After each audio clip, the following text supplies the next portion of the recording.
بسم اللہ الرحمن الرحیم۔ Welcome to my channel Global Lounge. میرے تمام سننے والوں کو السلام علیکم۔ آج ہم حضرت یعقوب علیہ السلام کا پارٹ 2 آپ کے ساتھ شیئر کریں گے۔ مجھے منظور ہے، نوجوان نے بے تابی سے کہا۔ ہاں، ایک بات تمہیں اور بتا دوں کہ میں تمہاری شادی اپنی بڑی بیٹی لیہ سے کروں گا۔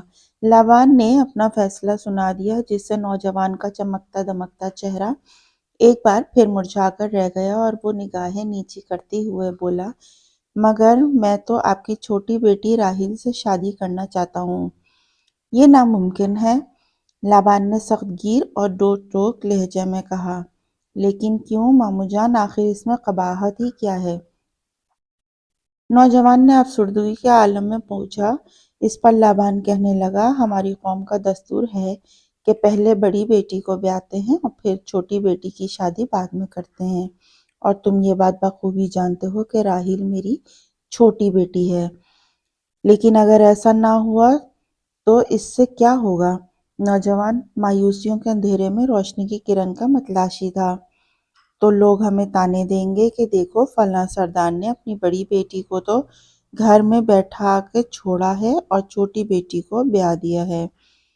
تم نہیں جانتے کہ اس سے ہماری غیرت اور ہماری بیٹی کی عزت پر حرف آئے گا۔ پھر اس کی کہیں بھی شادی نہیں ہو سکے گی۔ لابان نے بھانجے کو تفصیل سے سمجھاتے ہوئے کہا۔ اس کا مطلب تو یہ ہوا کہ راحیل کے ساتھ میری شادی نہیں ہو سکے گی۔ کیا مامو جان، آپ کے خیال میں اس مسئلے کا کوئی حل نہیں؟ نوجوان نے پر امید نگاہوں سے مامو جان کو لابان کی طرف دیکھا۔ صرف ایک صورت ہے، لابان نے کچھ سوچتے ہوئے کہنا شروع کیا۔ دیکھو، اگر تم چاہتے ہو کہ راحیل سے تمہاری شادی ہو جائے اور اس لیے تمہیں میری بیٹی لیہ سے شادی کرنی ہوگی۔ جب تم 7 برس تک میری بکریاں چرانے کے بعد لیہ سے شادی کرنے کے حقدار بن جاؤ گے تو میں اسے تمہاری شادی کر دوں گا۔ تب تمہیں راحیل کی مہر کی ادائیگی کے لیے مزید 7 سال تک بکریاں چرانا ہوں گی۔ ان 7 برسوں میں تم لیہ کو ہی نکاح میں رکھو گے۔ اس کے بعد تم کو اختیار ہوگا کہ چاہے تم دونوں بہنوں کے ساتھ ایک ساتھ نکاح میں رکھو یا نہ رکھو۔ ماموں کی یہ بات سن کر آخر نوجوان مایوسیوں کے اندھیرے سے باہر نکل آیا اور ہر قیمت پر اپنی پہلی پسند راحیل سے شادی کرنا چاہتا تھا۔ اس لیے اپنے ماموں کی طرف سے پیش کیے جانے والی یہ کڑی شرط بھی قبول کر لی۔ یہاں اس امر کی وضاحت ضروری ہے کہ اس زمانے میں 2 بہنوں کے ساتھ ایک شادی کرنا جائز تھا۔ ایک شخص 2 بہنوں کو بھی ایک ہی وقت میں نکاح میں رکھ سکتا تھا، لیکن اب شریعت محمدیہ میں بیک وقت 2 بہنوں کو نکاح میں نہیں رکھا جا سکتا۔ 2 بہنوں کو بیک وقت نکاح میں لینا حضرت ابراہیم علیہ السلام کے زمانے سے لے کر نزول تورات تک تھا۔ قرآن پاک میں 2 بہنوں کو بیک وقت جمع کرانا حرام کہا گیا، اور جمع نہ کر 2 بہنوں کو مگر جو آگے ہو چکا سو ہو چکا۔ بہرطور نوجوانوں اس مامون لابان کے درمیان جو شرط طے ہوئی، اس پر اس روز سے عمل شروع ہو گیا۔ ان شرائط کی وجہ سے نوجوان نے 7 سال تک بکریاں چرائیں۔ ماموں نے بڑی بیٹی لیہ کا نکاح اس سے کر دیا، لیکن ابھی نوجوان کی منزل بہت دور تھی۔ اسے حاصل کرنے کے لیے مزید 7 سال تک بکریاں چرانا تھیں۔ اس دوران پہلی بیوی لیہ سے 4 بیٹے ہوئے، جن کے نام روبن، شمون، لاوی اور یہودا تھے۔ بالآخر سچی لگن کام آئی۔ 7 سال کی اگلی مدت بھی گزر گئی اور نوجوان کے لیے وہ دن انتہائی مسرت اور شادمانی کا تھا جب اس نے راحیل کو حاصل کر لیا۔ یہ نوجوان جس کا ذکر اوپر کیا گیا وہ اللہ کے نبی حضرت یعقوب علیہ السلام تھے۔ آپ کے والد حضرت اسحاق علیہ السلام کو اس وجہ سے نبیوں میں بلند مقام حاصل ہے کہ ان کی پشت سے 70,000 نبی پیدا ہوئے۔ جب حضرت اسحاق علیہ السلام 40 برس کے ہوئے تو آپ کے والد حضرت ابراہیم علیہ السلام نے آپ کا نکاح ایک حسین اور جمیل لڑکی رفقہ سے کر دیا، مگر ایک طویل عرصے تک رفقہ کو گود خالی رہی۔ اس پر لوگوں نے حضرت اسحاق علیہ السلام کو دوسری شادی کا مشورہ دیا، مگر حضرت اسحاق علیہ السلام کو اپنی بیوی رفقہ سے بہت زیادہ پیار تھا، اس لیے وہ دوسری شادی کرنے کا خیال بھی دل میں نہ لائے، اور بالآخر اللہ تعالیٰ نے ٹھیک 60 برس کی عمر میں انہیں 2 بیٹوں سے نوازا۔ ان دونوں جڑواں بچوں کے نام عیسو اور یعقوب تجویز کیے۔ مفسرین نے لکھا کہ حضرت یعقوب علیہ السلام کا سال ولادت 1832 ق ہے۔ حضرت اسحاق علیہ السلام عیسو کو زیادہ پیار کرتے تھے، جبکہ ان کی والدہ رفقہ یعقوب کو زیادہ چاہتی تھیں۔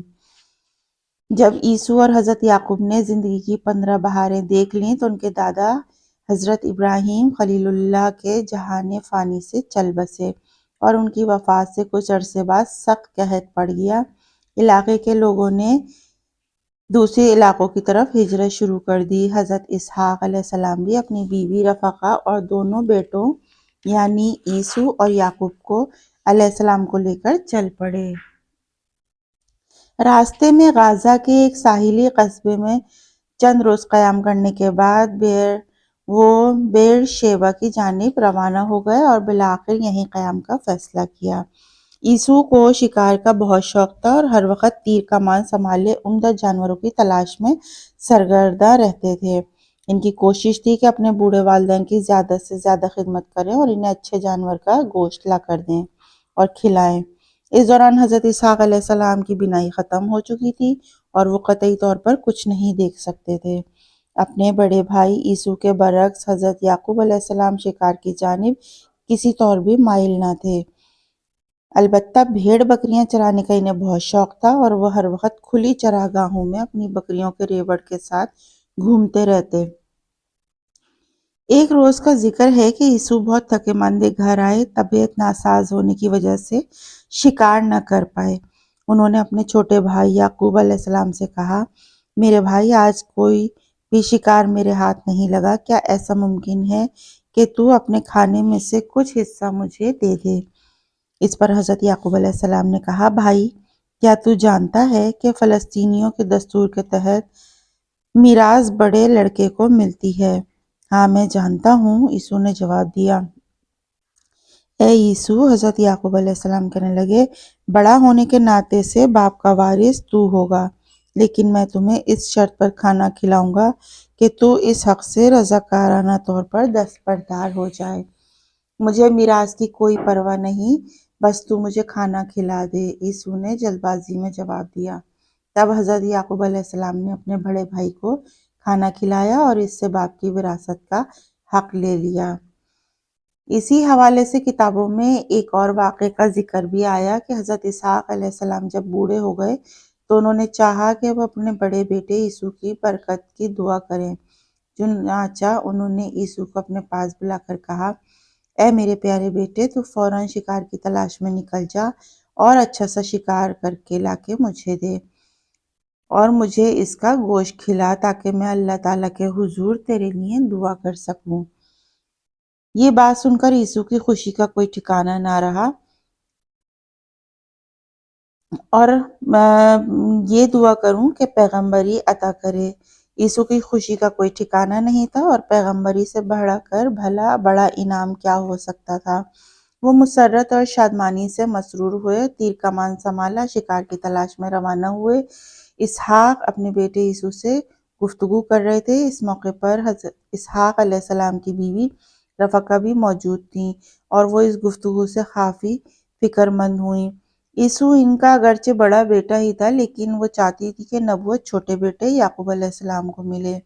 پھر انہوں نے دل میں تہیہ کیا کہ وہ اپنے شوہر حضرت اسحاق علیہ السلام سے عیسو کے بجائے یعقوب علیہ السلام کے حق میں پیغمبری کی دعا کرائیں۔ حضرت یعقوب علیہ السلام اس وقت گھر پر نہیں تھے۔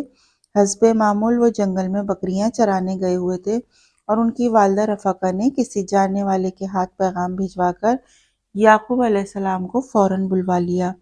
ماں کا پیغام سنتے ہی یعقوب علیہ السلام گھر آ گئے۔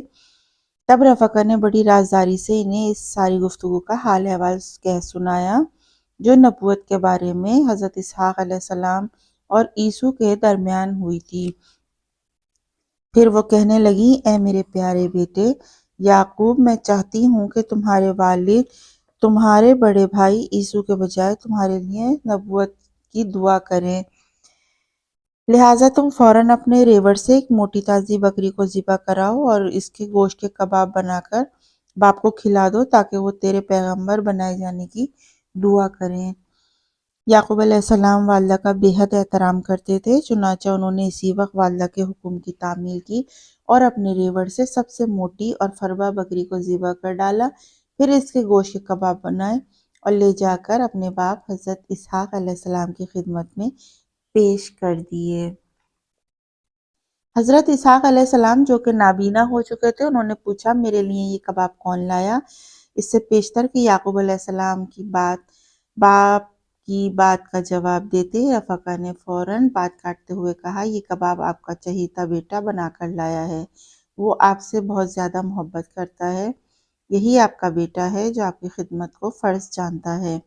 ان کبابوں کو سامنے رکھو، حضرت اسحاق علیہ السلام نے فرمایا۔ یعقوب علیہ السلام نے ان کے سامنے کباب رکھ دیے۔ حضرت اسحاق علیہ السلام نے بڑی رغبت سے یہ کباب کھائے اور خوشی کا اظہار کیا۔ یہ موقع غنیمت جانتے ہوئے رفقہ نے اپنے شوہر حضرت اسحاق علیہ السلام سے کہا کہ اس کے بیٹے کے حق میں نبوت کی دعا عطا فرمائے۔ بے شک میں اس کے حق میں دعا کروں گا، اس نے میری خدمت کی اور مجھے خوش کیا۔ حضرت اسحاق علیہ السلام نے فرمایا اور دعا کے لیے ہاتھ اٹھا دیے۔ ان کی دعا کے الفاظ تھے، یا رب میرے اس بیٹے کو جس نے میرا دل خوش کیا، اس کو اور اس کی اولاد کو پیغمبری کا منصب عطا کر۔ اس واقعے کو ابھی زیادہ دیر نہ گزری تھی کہ عیسو شکار کر کے واپس لوٹ آیا۔ چونکہ آج وہ خالی ہاتھ نہیں لوٹے تھے اس لیے بہت خوش تھے۔ وہ اپنے باپ کی دعا برکت لینے کے لیے خاص بےتاب تھے، اس نتیجے میں وہ پیغمبر بن جائیں۔ انہوں نے جلدی جلدی گوشت کے کباب بنا کر باپ کی خدمت میں پیش کر دیے۔ تو کون ہے؟